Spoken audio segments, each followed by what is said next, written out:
Welcome back, everybody. It's so nice to be here together. Yeah, it is a minor miracle, and so this is our first night, not just back in the building, but our first night with the hybrid. So we have people live streaming, and those in this room. So those who are on live stream, we have maybe 30 or 40 people in the room, maybe not quite that many, and. It just feels really good to be back in our Dharma space together. So we'll begin like we normally do, doing the 3 Refuge chant slowly, actually being able to sing together. So that's sort of sweet.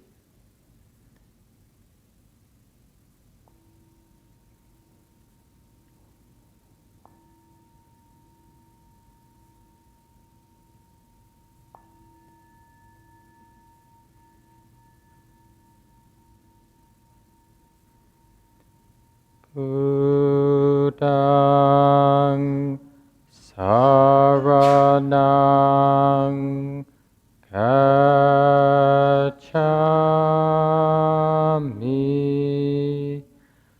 Dhammaṃ saraṇaṃ gacchāmi,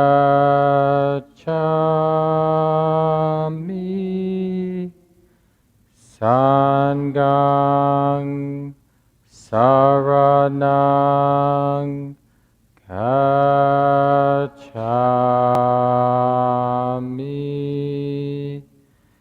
Dutiyampi Buddhaṃ saraṇaṃ gacchāmi,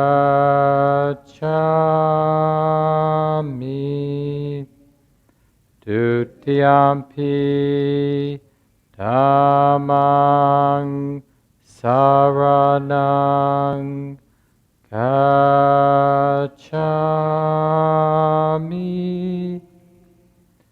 Dutiyampi Sanghaṃ saraṇaṃ gacchāmi,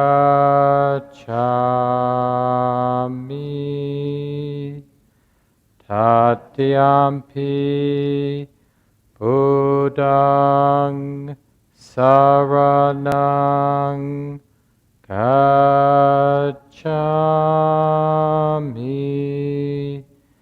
Tatiyampi Dhammāṃ saraṇaṃ gacchāmi,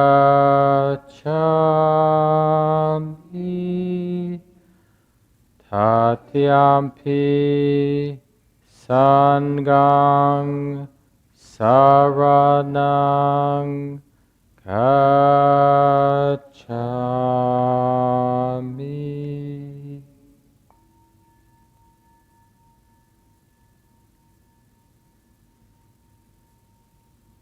And we'll settle into our meditation time.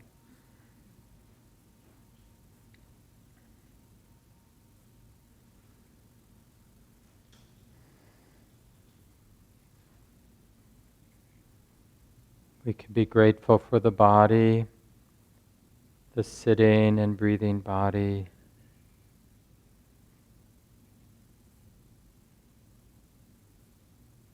If we don't give the mind, give the attention something to pay attention to,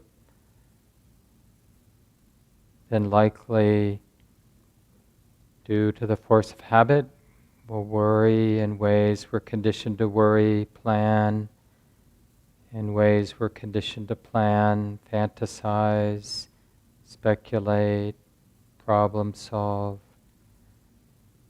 All of those mental habits, there's really at this moment nothing we can do about them. They're going to manifest when the conditions are supportive. But one thing we can do is we can practice being interested in something really simple and ordinary. We can choose to be interested in the sitting body.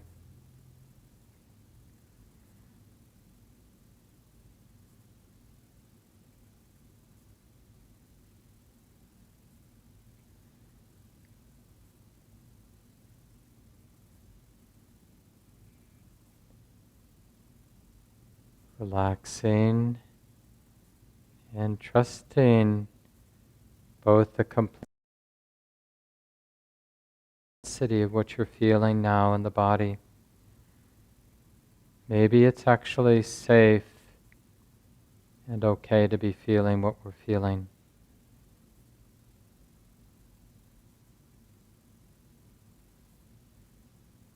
And we can't force this. It's really just an invitation. Can it be relax, soften? Can it be okay to open and receive now?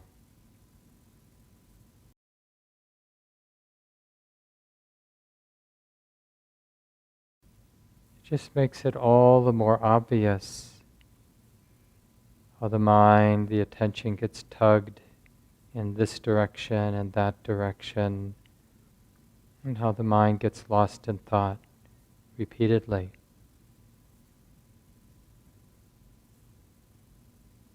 And we cultivate a friendly attitude toward any distractedness that's observed. It's just the habits of mind doing what they're designed to do. Capture the mind's attention, captivate, seduce.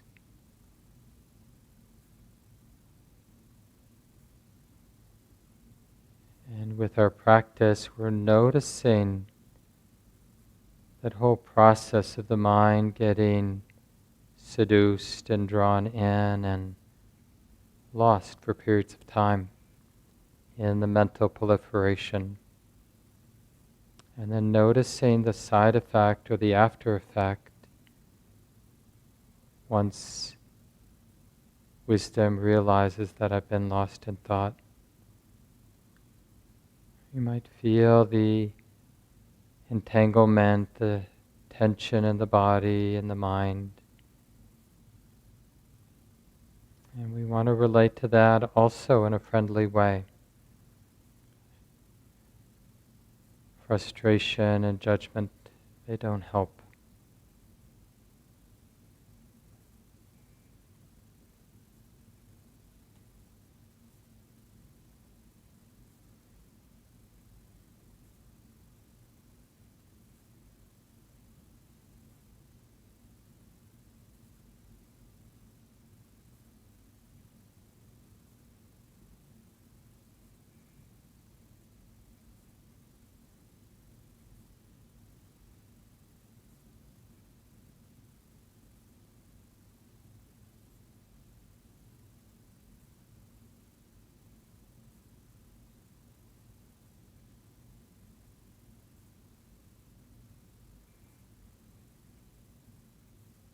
So do the best you can to cultivate some devotion to your meditation object, to connect and sustain this simple, relaxed, curious presence with the breath coming in and going out, or more generally, awareness of the whole body, breathing in sensitive to the whole body, breathing out sensitive to the whole body.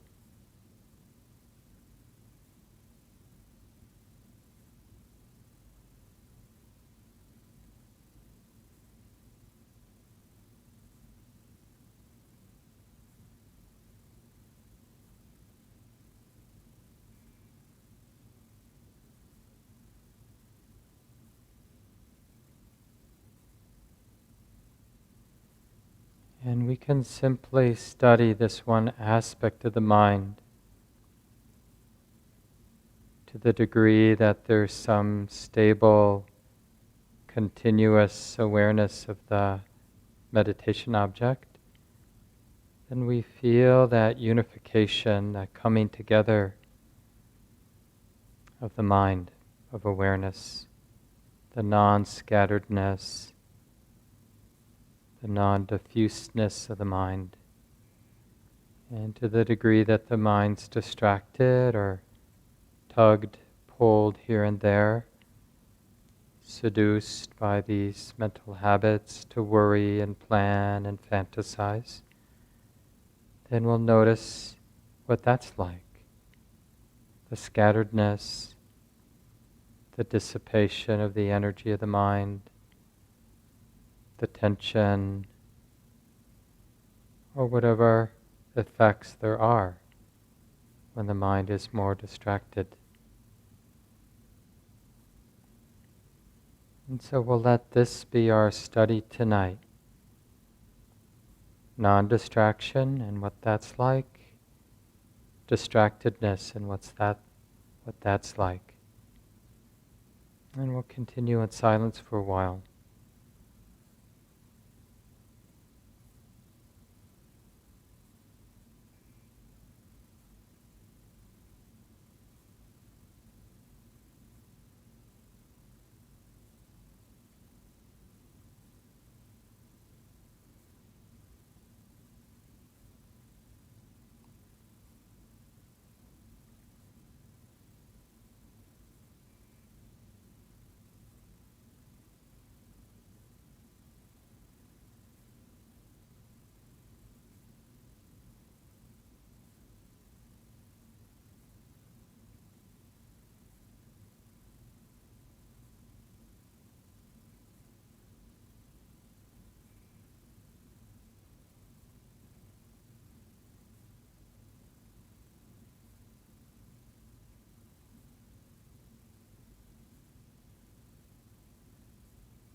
Remember, when there's awareness of thinking, that's not necessarily distractedness. It's when you catch that the mind has been lost in thought,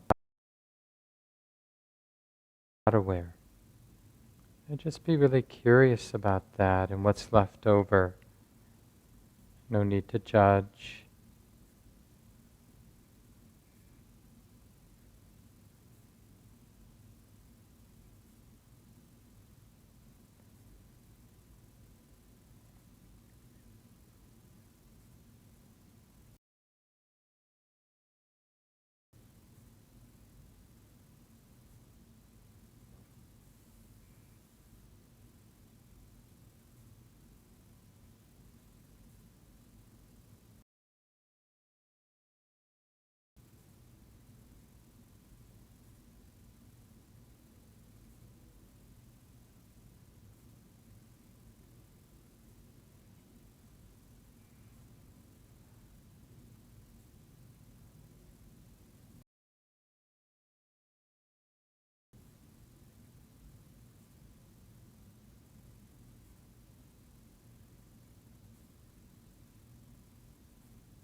We're keeping meditation. We're just curious about the experience of non-distraction. So the mind being unified in the present moment. It doesn't mean the mind is aware. The mind can know the breath in one moment and sensation in another part of the body in another moment, and then be aware of thought as thought.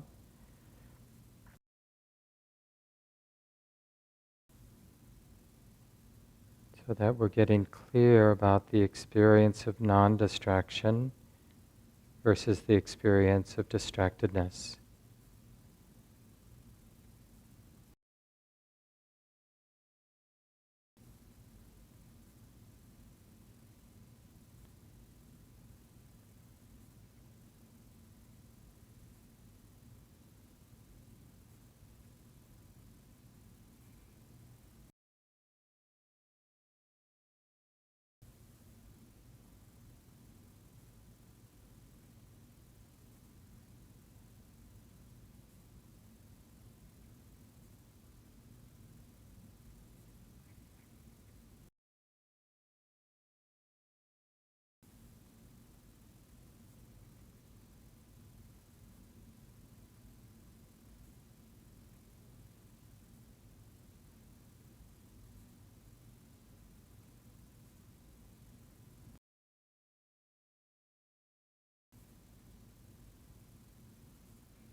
And for the last minute or so, being particular and be on the lookout for practicing in a way that is aggressive against the thoughts or suppressing thoughts in some way. Encouraging thinking, but we don't need to be afraid of thoughts that come and go.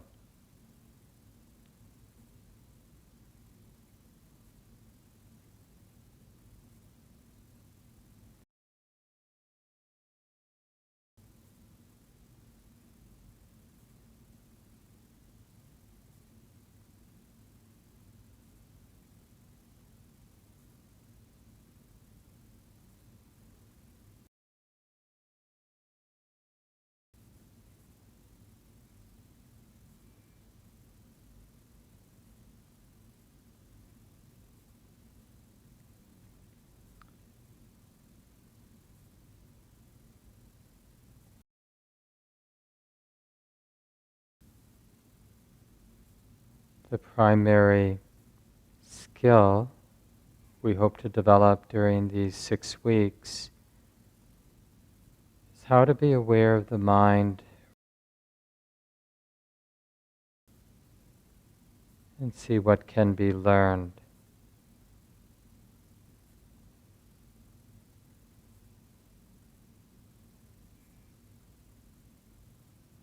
There is a mind.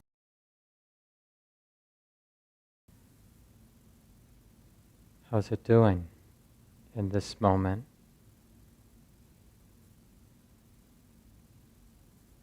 What qualities are apparent? A greedy mind or a content mind? An aversive, irritated mind or a friendly mind?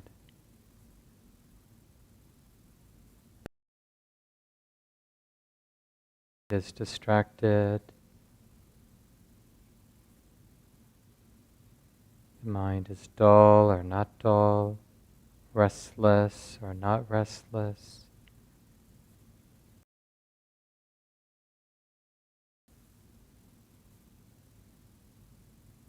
How's the mind doing?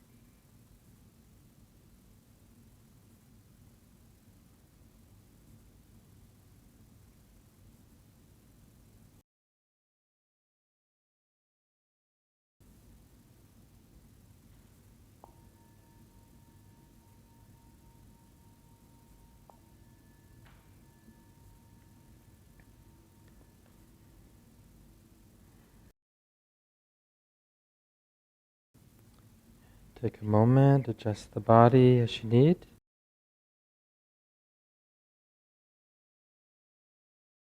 Dave will put in the chat at some point the link for the Zoom group, so you'll have to transition from the live stream to the Zoom a little bit later, about 8:35 probably Minnesota time.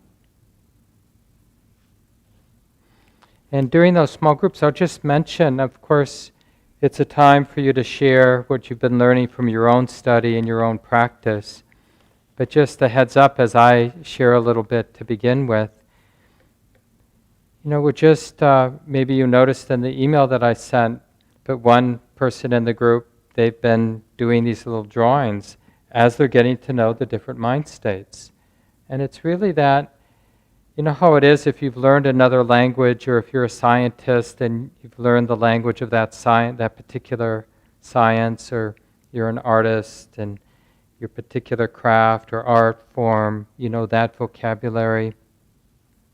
It's really the same with the heart and the mind.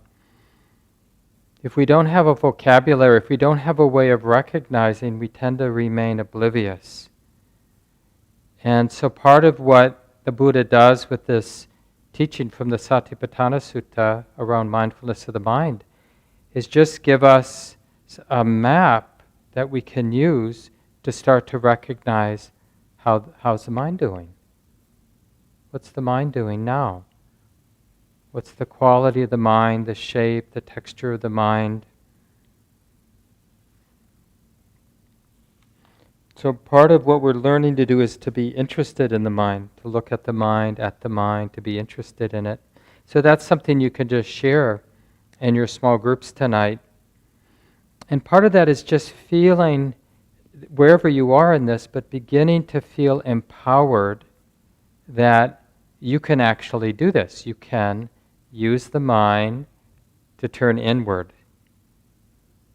Because it's, as I'm sure many of you have noticed, it initially feels a little awkward, like I'm not supposed to be looking there. I'm supposed to be looking out there, externally, what's going on around me. But to be curious, to bring the attention to the internal activity and quality of the knowing mind, the thinking mind, the imagining mind. It sort of feels like, why would I have to, that's me, why would I have to look at that? Which is interesting. That should immediately get our attention, like, oh, that's interesting.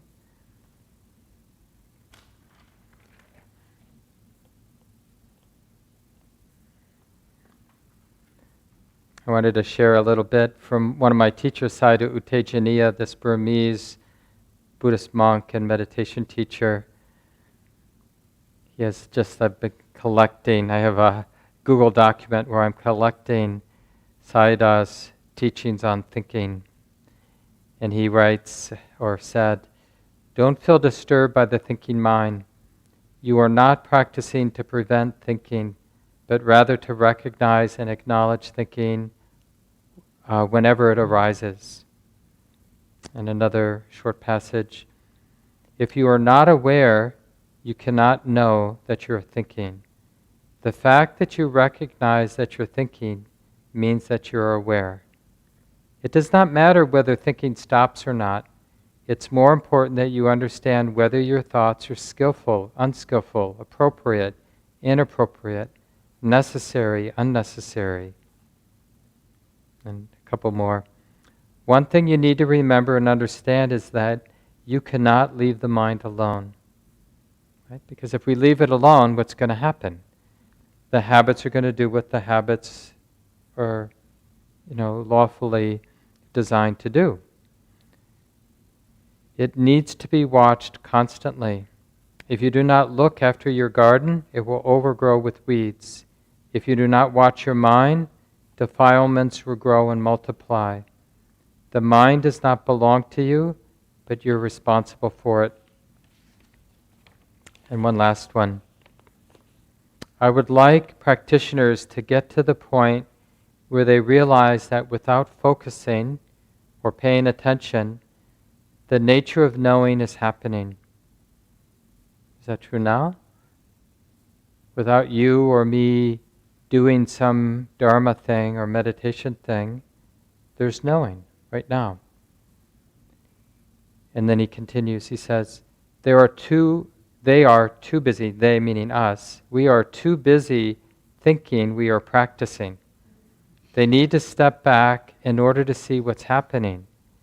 They need to switch from doing to recognizing. And this is an instruction that Venerable Analayo, this German monk, gives a lot with the loving kindness practices. From doing metta or loving kindness practice to being love. And it takes a lot of confidence. Like instead, I know I need to do the phrase, may you be happy. But do we really?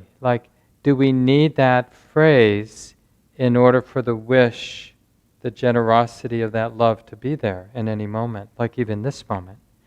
And it's the same thing with awareness. Do I need to prompt awareness, or do awareness, or even clarify the awareness, or stabilize the awareness? And a lot of what we recognize over the years so much about doing as it is about recognizing. So a lot of what we're doing in this 6-week course on mindfulness of the mind is we're learning to recognize the way it is in the mind. What's here. What I really want to talk about tonight, and this would be, again, a really good topic for the small groups that we have, I want to talk about mental proliferation and really think mind, it's a feedback loop that's very much like an addict and whatever that addict is addicted to. The way that mental proliferation happens. And we really want to recognize that some entertainment that you're really interested in, or your health, or somebody that you're thinking a lot about in your life. But that the mind, going back to that mental content, and the feeling, emotional feelings, other kinds of feelings that are associated with that idea or that story or that drama. And there's a dance between evokes a feeling, and the feeling evokes the mental content, and the mental content evokes the feeling, and on it goes. So that's the sort of intellectual. See directly is how that happens in our own mind. How is it that what lawfully keeps the obsessed mind obsessed?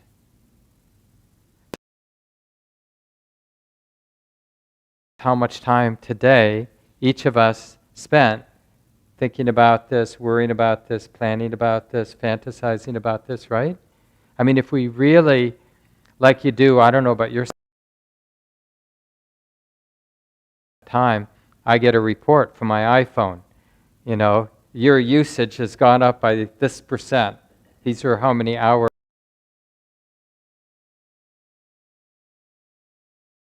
There, as if already dead.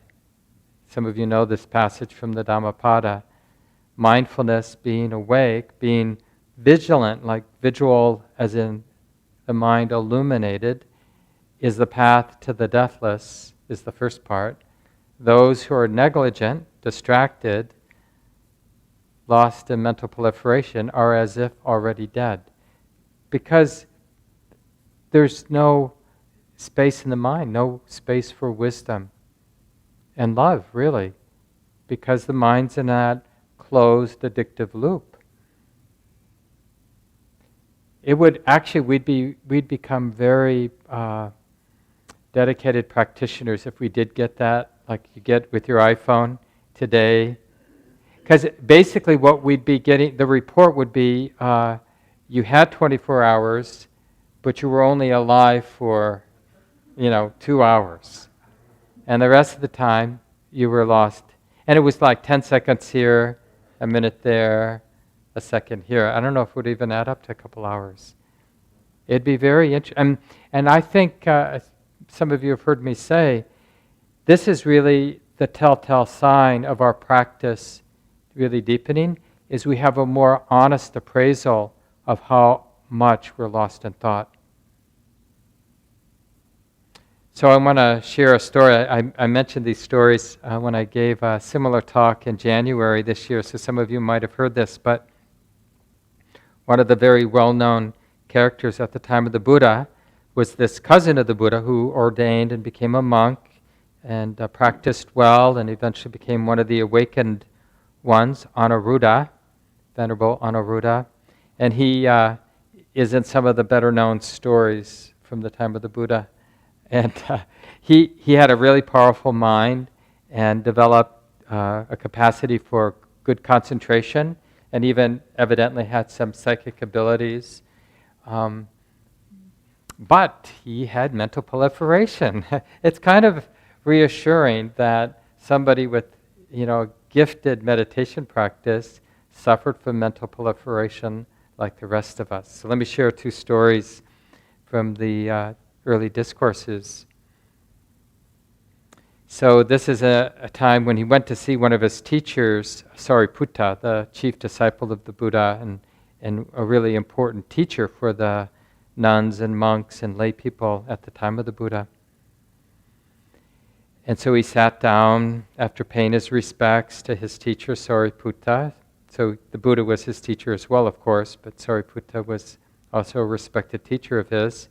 And he was basically doing a report like some of you probably have done when you've gone on retreats and you get your 15 minutes to meet with the teacher and you tell the teacher what's up in your practice. And so this is what Onoruda said. It's pretty impressive.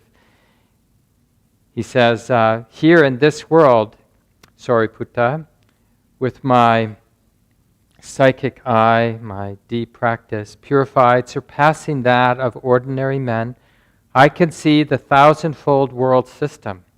Well, that's a pretty impressive lead to a meditation report.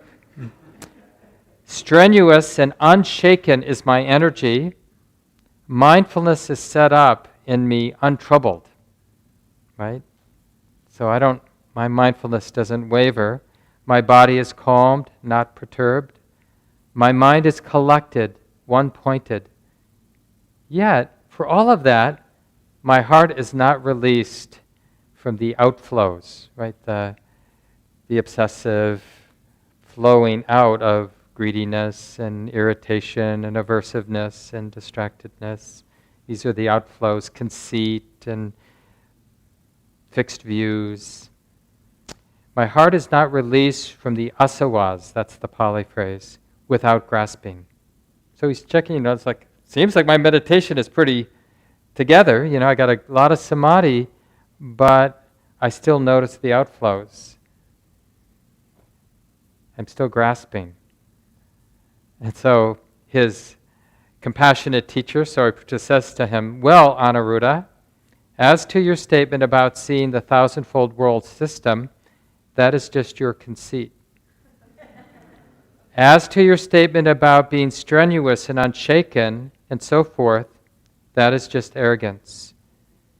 As to your statement about your heart not being released from the asawas, that is just worrying. It would indeed be well for the Venerable Onoruda if he were to abandon these three conditions, if he were not to think about them, but were to focus his mind on the deathless element. That's deathless is an adjective for the unconditioned. So what gets our attention all the time is the activity of our body, and by the body I mean the five physical senses. So the movement of sight, the movement of sound and touch and taste and smell, the activity of the body, and the activity of the mind. So the unconditioned isn't the activity of the mind, and it isn't the activity of the body. That gives us a sense of what we mean by the deathless. But this is part of our addiction, the habit, the deep habit, is to pay attention exclusively to the activity of the body and mind and to its thoughts. That's what the activity of mind mostly is. Its thoughts about the world. Right? So this, in a way, is not turning inward to see known. So of course he did that. He followed the instructions of his teacher Sariputta, and in short order became. And then the other story about Venerable Onoruda involves the Buddha. So he was deep in solitude in a nice meditation park that some of the lay people had given the monks and the nuns. Here's what the discourse goes this way. So he was having a good sit, and then he started to think about what was, and these thoughts arose in Onoruda's mind. This Dhamma is for one with few desires, not for one with strong desires. This Dhamma, so you can just imagine you've been sitting alone and secluded, and then you start to think. And the thing is, when we have these Dharma thoughts, we can get a little rapture, just like any kinds of, you write a poem, the hear, right? So this is what's happening with Onoruda. This Dhamma is for one who is content, not for one who is not content. This practice is for one who resorts to solitude, not for one who delights in company. For one who is lazy. This Dhamma is for one who is with mindfulness established, not for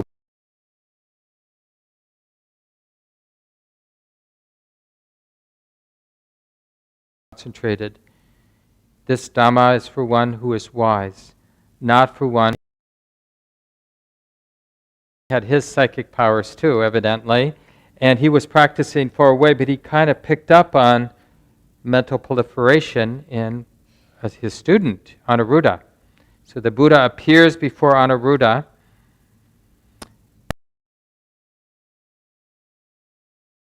For those 7 thoughts, calling them thoughts of a great person. And then he gave him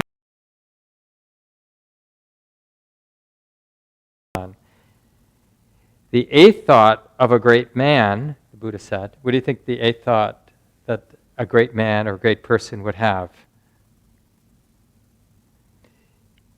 This and delights in non-proliferation, not for one who likes and delights in mental proliferation. He gave Onoruda an admonition, like, hey, guy, and you're kind of getting off. It's like, some of you know the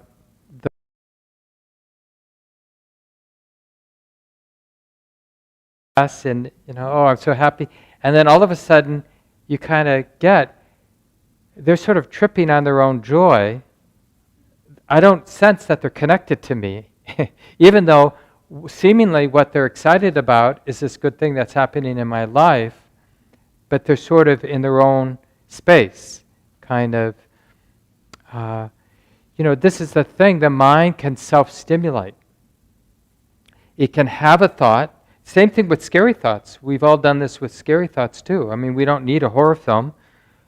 We can have a scary thought. We can react. And then part of that, it just feeds on itself. And we're sort of in our own little hell realm for a while. And it's the same thing with delighting. When we delight in things, we can, in that loop, we can disconnect from the present moment. And we're just in our own little bubble for a while. In which case, we can't actually be a good friend when that's happening. So once again, this is it's just a good example of how this mental proliferation, it's going to be with us for a while. We need to really understand this process, because as human beings, sensitive beings, there's endless contact. We're aware of our thoughts, we're aware of our sights and sounds and touches. When there's contact, there's feeling and perception. The mind names that experience that I just experienced. And there's a feeling tone. And the perception and the feeling tone, in a way, they draw from past experiences, draw any unfinished business, intentions and thoughts. And as the Buddha says, what we perceive, we think about. What we think about, we proliferate around. And then that's that loop that I mentioned, where with our mental images and mental thoughts, we evoke a feeling. The feeling then evokes more mental content, and there is this capacity of our mind to spin endlessly.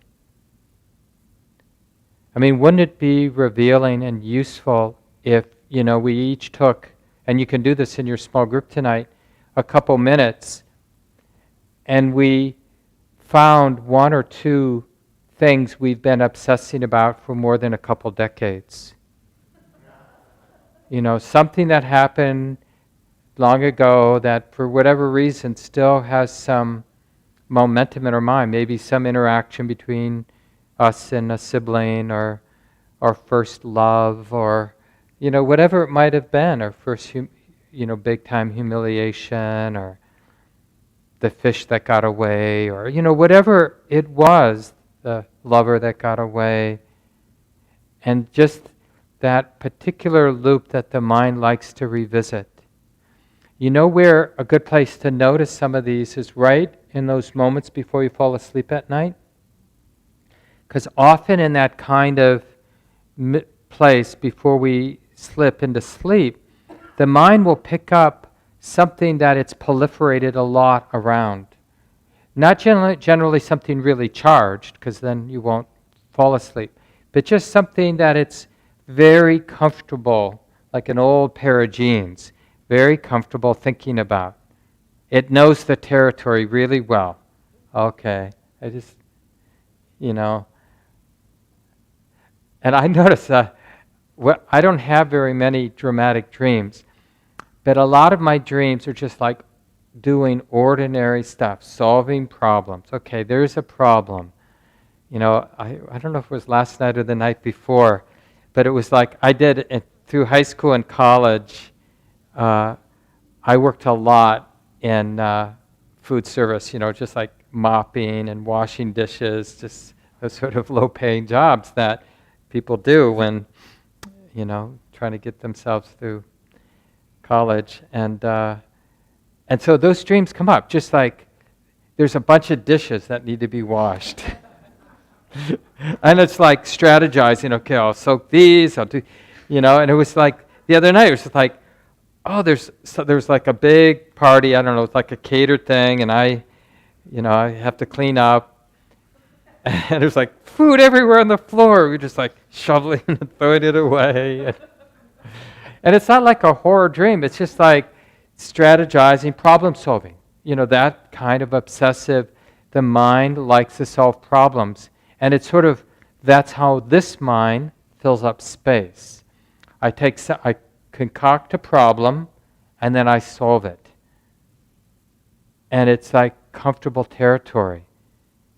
And the way the Buddha talks about our predicament as human beings is we can do this forever. So let me give you a more specific example that someone sent in today.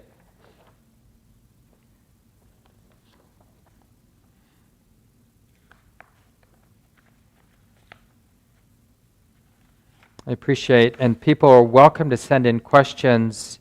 I can't always get to all of them, but I will try to weave them into the talks, so you can just send them in anytime during the week. And so this person had been going through a lot, including a divorce and other changes in their life. And they wrote, "There are times, days, when the proliferation of my mind is such that I can't identify the thoughts that I'm believing. All I know is the anxiety, sadness, and fear that I feel intensely. I find meditating during these times extremely difficult. I'll sit down, but I just can't do it. Any suggestions? Perhaps walking meditation." Yeah, and I sent an article for everybody too. One is by Andy Olensky, a wonderful Buddhist scholar and teacher, on papancha is the word for mental proliferation. And then the other article that many of you have seen, because it was written a while back and I often send it out during the Buddhist Studies. Mark, I'm not sure how he pronounces his last name, Musi, wrote an article on a sutta where the Buddhist talking about how to work with distractedness. And you can take a look at those. But let me just, before we end and do our small groups tonight, just say a few things. Because I think when we notice, like we have enough wherewithal to know the mind is caught, and we feel that tug, that gravitational pull to the content, and even when we skillfully deflect ourselves, we find ourselves right back in it over and over again. And the key at that point is to recognize that there's a feeling tone. Now, you might not be able to relax with that feeling tone, but still, it's really important to somehow generate, this is wisdom that will generate the question, what does this The reason why that's so useful is the mind is finding a way to bypass the content, the idea of what's going on in your life. Like, I'm in the middle of a divorce, or I have this financial problem, or I really like this person and I want them to like me, or whatever it might be. But we want to bypass the content. Feels like this. This is one of the reasons we spend a lot of time in Buddhist practice cultivating mindfulness of the body, so that we can come to this visceral sense, oh, it feels like this. So first, a lot of self-compassion, because it might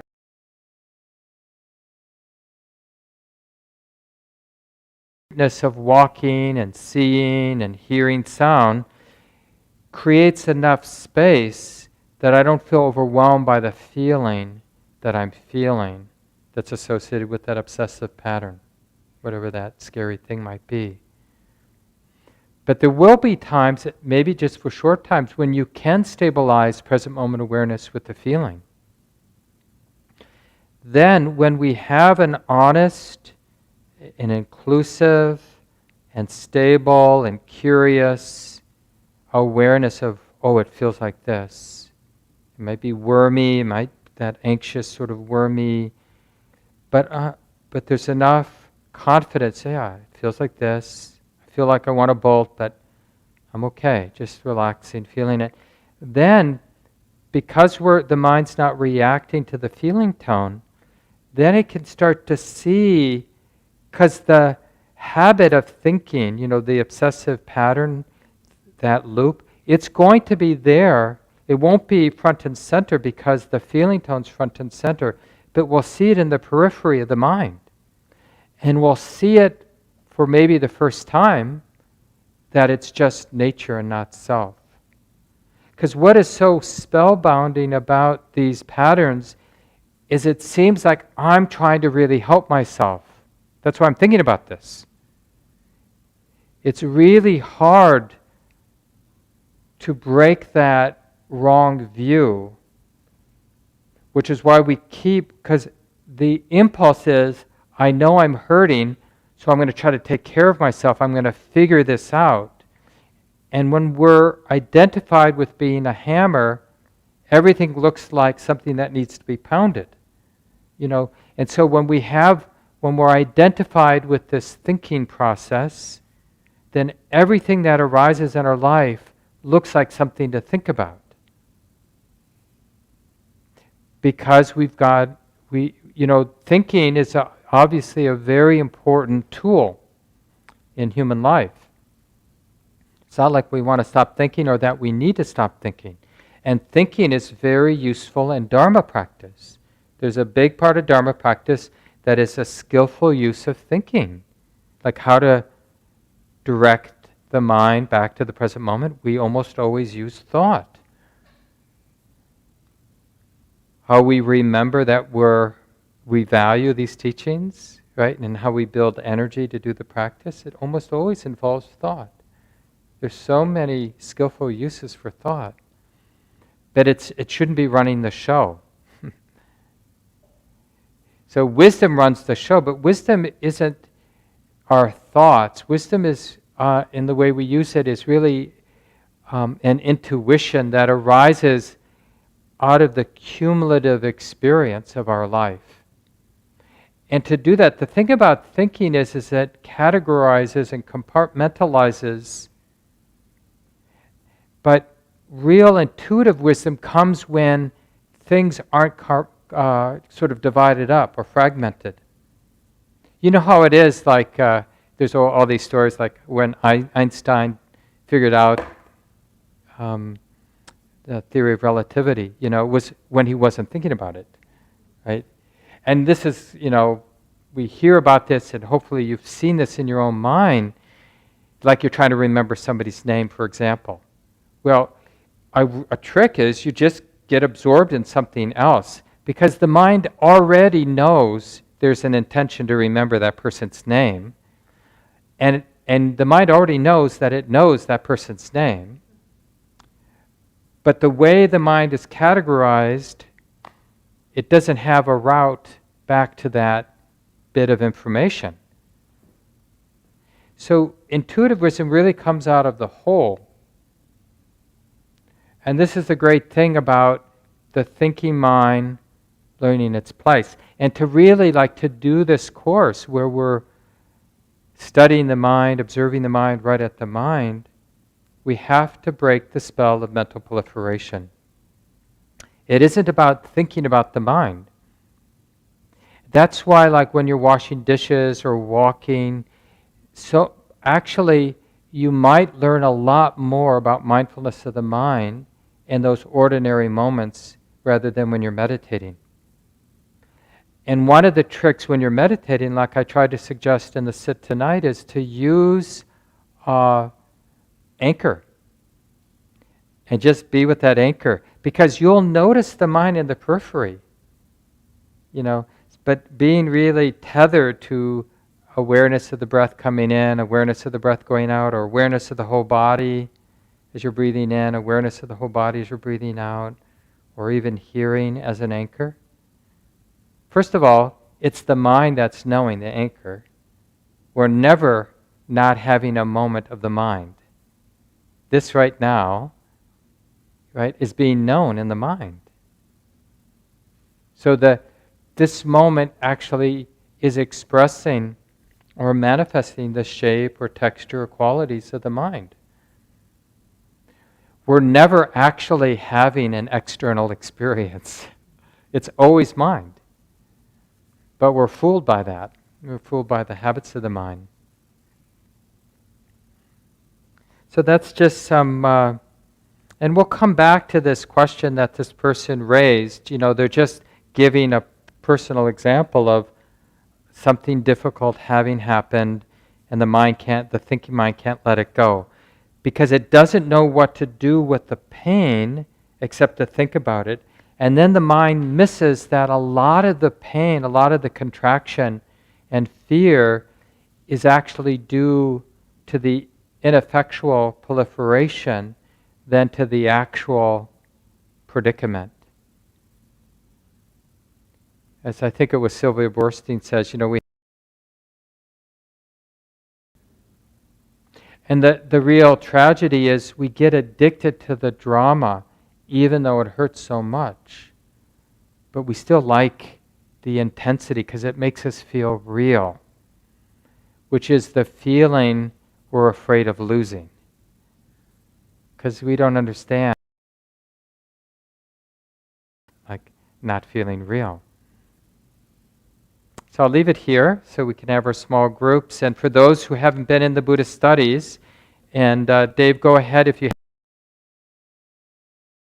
I just want to say a few things about these small groups. And those of us here in the room, I'll divide us in just a moment.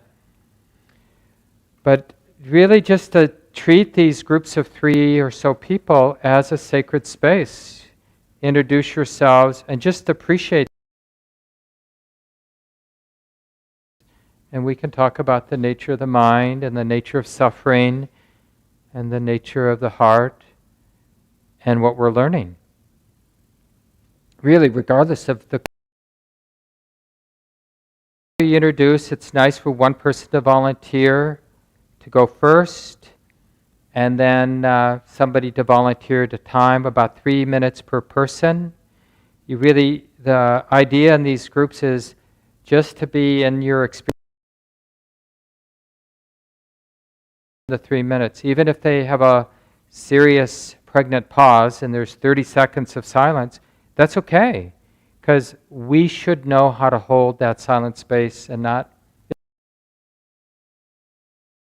don't rush to the next person.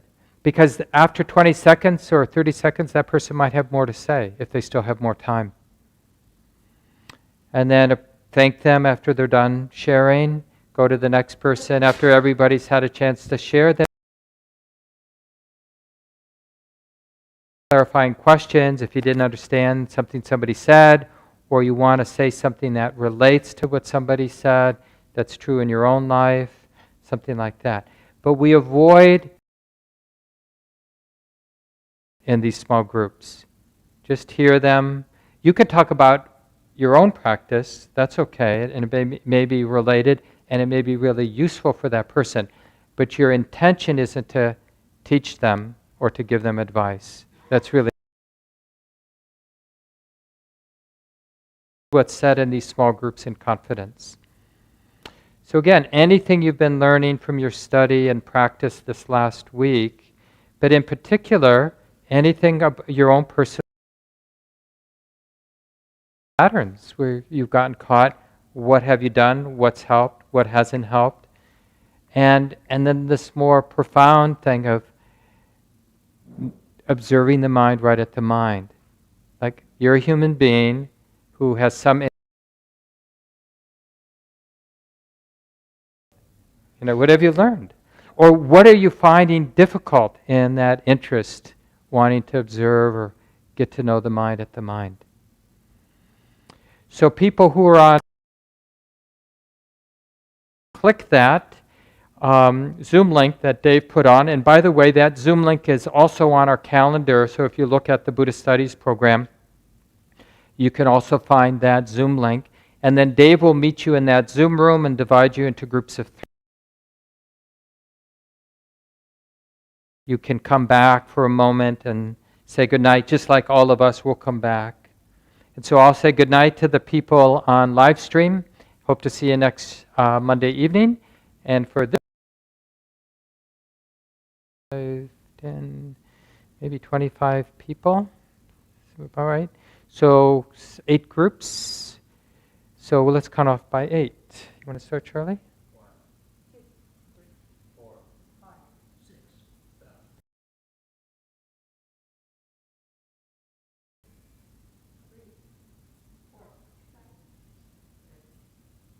7. Okay, so okay, 4. Good. So let's take 5 and 6. You'll be a group of 4, and oh no, okay. So 5. So 6. And the 8 group. Okay, so you go with 8.